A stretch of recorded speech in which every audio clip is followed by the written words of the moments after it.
Hello, welcome on board. Welcome to Tarakisan Vlog. Ipagpatuloy po natin yung submerged cargo pump, yung sa may ceiling air. Ito po yung normal range po ng ceiling air pressure ng submerged cargo pump, 0.20 to 0.24 PA. Makita po nyo po dyan sa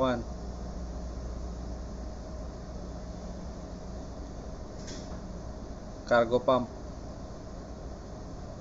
control panel. Saka meron din po dyan, tignan nyo po yan. Yan po dun sa manifold side. Yun po yung mga ginuhitan ko po na pula. Dyan, makikita po yan sa may manifold side. Doon nyo po makikita.